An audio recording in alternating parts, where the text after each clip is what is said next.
اعوذ باللہ من الشیطان الرجیم، بسم اللہ الرحمن الرحیم، اللہم صلی علی محمدین نبی الامی وعلی آلہ وصحبہ وبارک وسلم۔ محترم خواتین و حضرات، السلام علیکم۔ آج میری ایک فرینڈ کا میسیج آیا کہ کیسے پتہ چلے گا کہ اللہ بندے کو مل گیا ہے، ایسا کون سا عمل ہے، کیا نشانی ہے اللہ کے ملنے کی۔ اور میرے اچھے سامعین، انٹرسٹنگ بات یہ ہے کہ ابھی کچھ دیر پہلے جب میں نے کتاب نوائے فقیر اٹھائی تو جب پیج کھولا تو سامنے یہی سوال تھا، کیسے پتہ چلے گا کہ رب مل گیا ہے؟ آئیے دیکھتے ہیں مرشد کامل روحانی اسکالر جناب سید سرفراز احمد شاہ صاحب اس کا کیا جواب دیتے ہیں۔ میں اتنے بڑے سوال کا جواب دینے کا اہل نہیں، کیونکہ میرا علم اور اہلیت وہاں ختم ہو جاتے ہیں جہاں بندہ یہ سوچتا ہے رب میرا آقا ہے، میں اس کا غلام،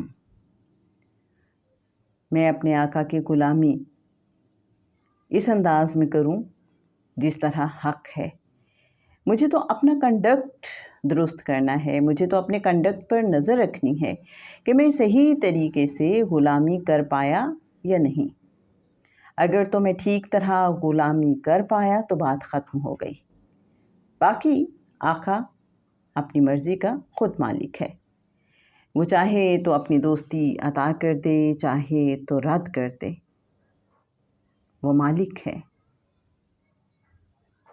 اس کو پوچھا نہیں جا سکتا۔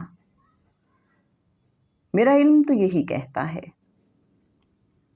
جب کسی شخص کی اس بات پر نظر ہی نہیں کہ رب نے مجھے دوست بنایا یا نہیں، اور اگر دوست بنایا تو مجھے اس کا کیا ثبوت دیا، تو ایسا شخص رب سے دوستی کی دوسروں کو کیا نشانی بتائے گا۔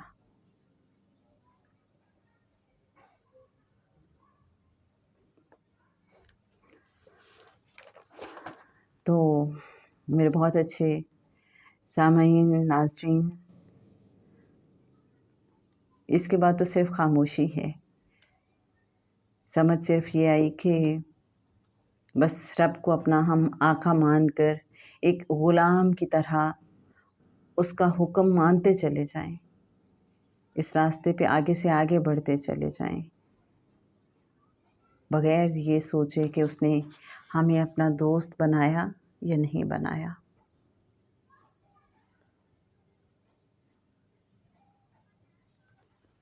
ریفرنس کے لیے بتاتی چلوں، کتاب نوائے فقیر، پیج 104 and 105۔